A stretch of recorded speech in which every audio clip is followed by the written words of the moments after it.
Welcome back. If you're joining the series, I really appreciate it. We're heading off into question two, which in question one, I said this was going to be a doozy.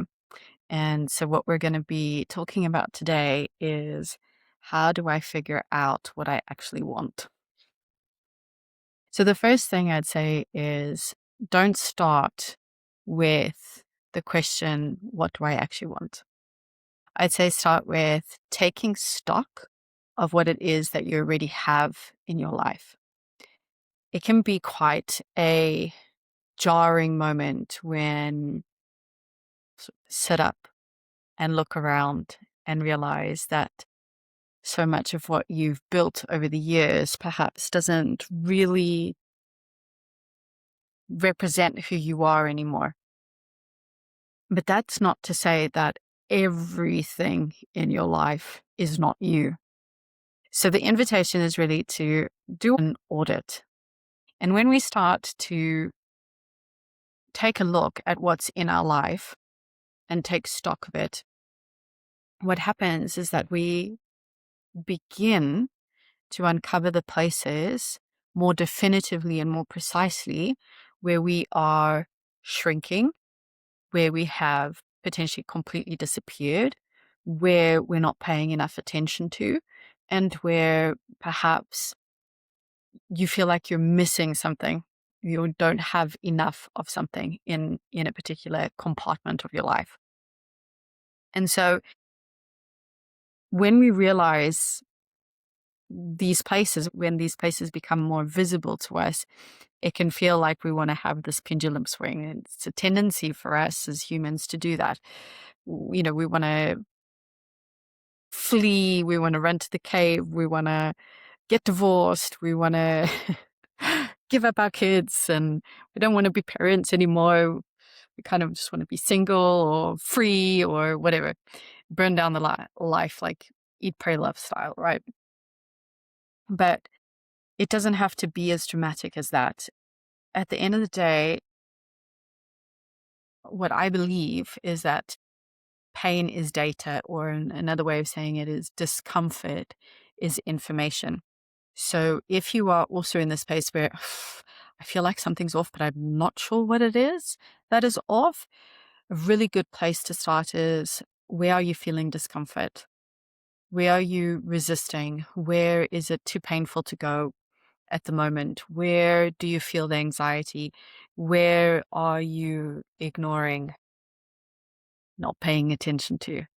So wherever that discomfort is sitting at the moment, or wherever you're feeling a big sensation, a big emotion, that is often the place that needs attention. That is where it's looking for you. That's why the emotion is big. That's why the sensation is potentially overwhelming. And it goes right back to what Jung says about the subconscious. So until you go deep, until you attend to that, you will think that it is fate. In other words, when we ignore and we don't look at those spaces, it's actually what drives our behavior, unconsciously or subconsciously, because we're ignoring it, but it doesn't mean that it's not there. And so, although discomfort is information, it doesn't automatically mean that you need to destroy everything. It's not an instruction to destroy everything. So the invitation is then to have a look at your life and go, okay, so in this place, I've paid a lot of attention. Perhaps it was the career for 15, 20 years, and you're waking up and you're going, like, I've had enough of this. I actually want something else now. Um, and it means that your set of values is changing. But before you make those enormous life decisions, this is an opportunity to evaluate what is yours, and what isn't yours. Where is your responsibility? Where isn't your responsibility? What can you begin to play with a little bit more? Where can you shift attention? Because if you've spent 20 years really slogging to get ahead in your career, and you've woken up and you're like, well, it doesn't really interest me anymore to keep driving that steam train. Okay, so then what does take your interest? So that's where this letting go of an identity, this letting go of who we are, letting go of how we operate in the world. And for some of us, we would say, like, I'm losing myself, or I'm losing an identity. So you're losing or choosing to let go of a role or a title or a behavior or a habit, a way of being in the world, a way of doing in the world. And when that happens, but you'd not yet formulated this next, so, okay, I don't want to be slogging away at work anymore. I don't want to be on the career steam train anymore. I want to do something else, but I don't know what that something else is. Or the kids have left the house. And so this role of parent has shifted. You don't have that great sense of responsibility anymore. There's a gap that now exists that needs tending. And so, but we don't yet know what we will fulfill that gap with. And that's that moment where we kind of tend to freak out and go, oh my God, I'm lost. I don't know what I'm doing. I don't know where I am. I don't know who I am anymore. And so take a look in your life what identity you currently have spent a lot of time cultivating and nourishing and building, right? So again, this is also just allowing yourself an opportunity that even though you've woken up in this place of, I don't know what I want anymore, there is still a gift that you've been given in having built that life, right? So take stock of what that looks like and then begin to write down the things that no longer fit. And in understanding what no longer fits, it can also begin to help formulate possible other versions. Okay, so an example of this. I spent 36 years driving the career train, right? And I really thought this is it. This is what I do with my life. I'm gonna work in corporate. I'm gonna be the boss babe. I'm gonna work up the corporate food chain, the hierarchy, higher and higher, see how far I can go. And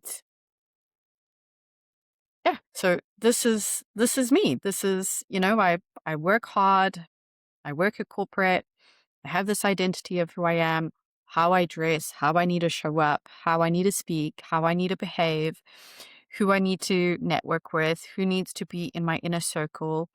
Um, Tiny thing like I won't go to a meeting with a pen because I'm not the note taker. I'm the leader. I'm going to be the woman in the room that is going to contribute thought, not take note.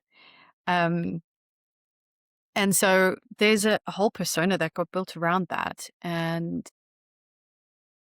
I moved to Portugal and decided I wanted to play with something completely different. And I had no idea what this completely different was. And so at the same time, I ended up changing pretty much everything in my life. I guess I went through a midlife crisis, but it arrived very early. So I let go of the country I lived in. And it's really fascinating what happens when we do live in a particular space and surrounded by particular people, what it does to our psychology. And when we are no longer in that space, the possibilities that can arise. And so finding myself in a different country without anybody here at that point in time that understood this persona, that had engaged with this persona, which meant that I could let go a little bit of that behavior. Scary as shit though, because like, okay, so then what? I let go of my husband. I didn't know. I have to be honest. At one point, I went through a sort of crisis of, well, am I fit to be a mother on my own in a country that I don't know anybody and I'm, very little support?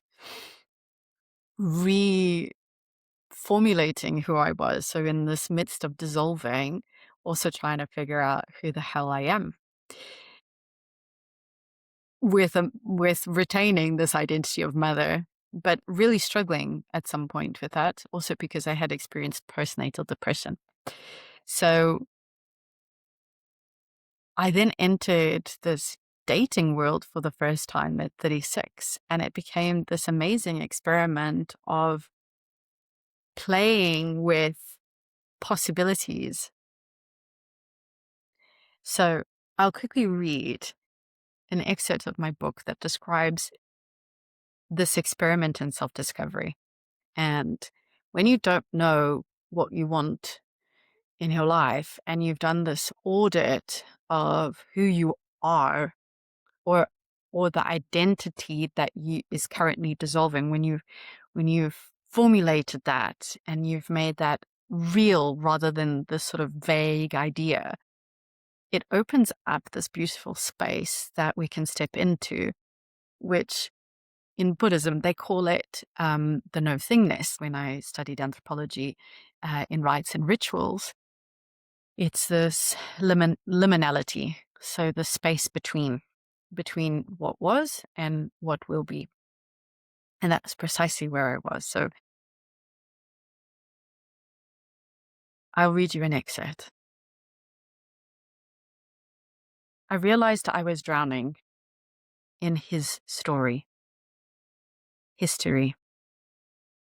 Yes, his, not mine. The story of who I was with him, the story of the woman I had been in his presence, the story of who I thought he wanted me to be, the story the world had spoken to me. But where was I in all of this? I had trapped myself inside the past, replaying it over and over until it became the foundation of my identity. I had defined myself through my suffering, through rejection, abandonment, failure.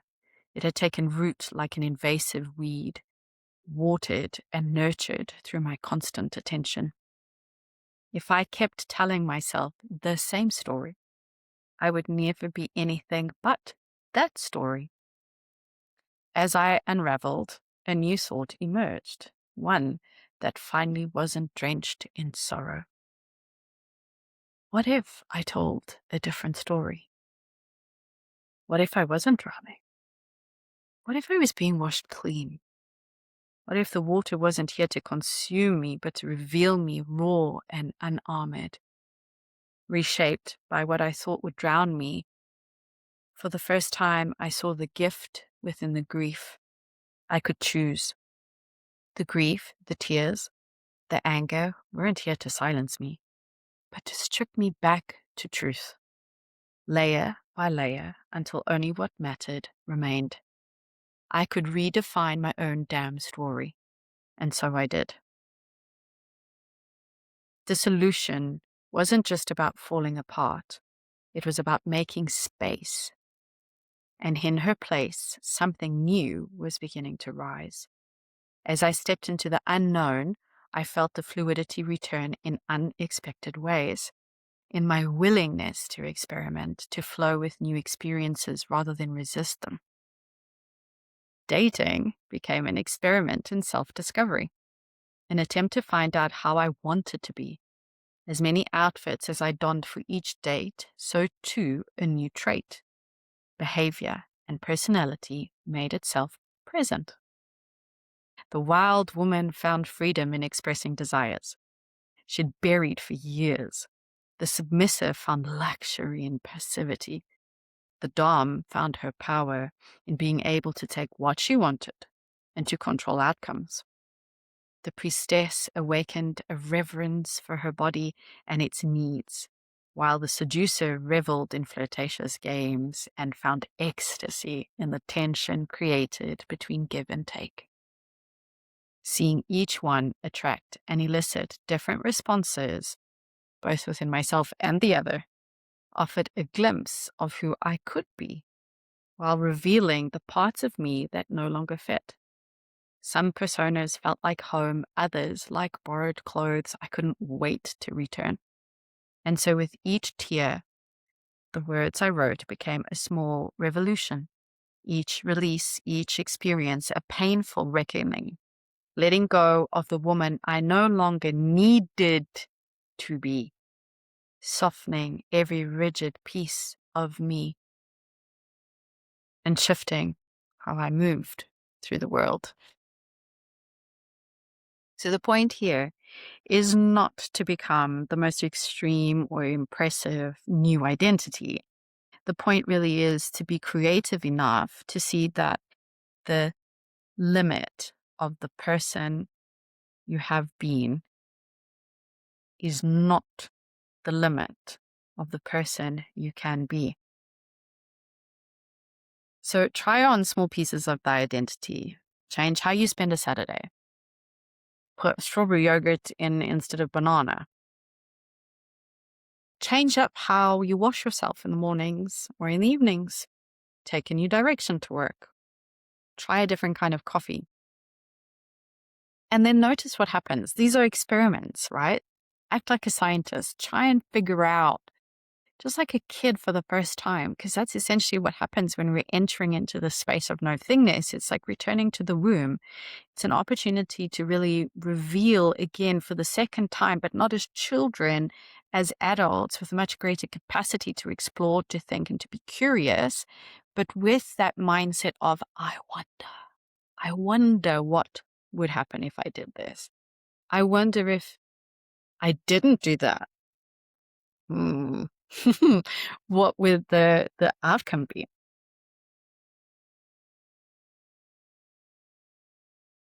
Notice as you imagine, as you experiment, notice what feelings arise. Is there more discomfort?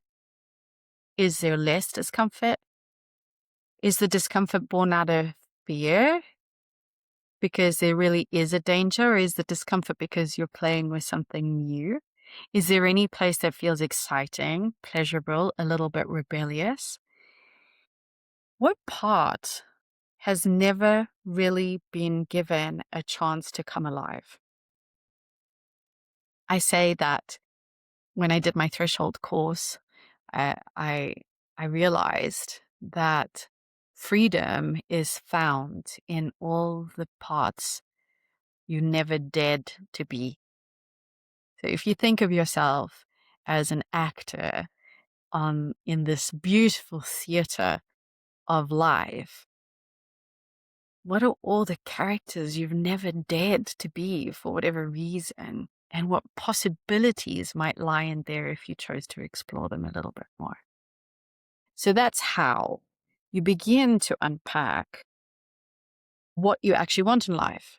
Because what you want in life is a consequence of who you are. And who you are changes as you maneuver through life. You are not just one person, ever. You might have concrete values, but for a certain period of time, and often even that changes. So the experiment here is take stock of who you have been. What have you spent the majority of your time paying attention to? What persona would you create around that? What name would you give it? Is it the seducer? Is it the boss babe? Is it what archetype? Like, name it. And then once you've named it so that it isn't this amorphous sort of feeling or idea, it's more concrete, begin to unpack and uncover what else?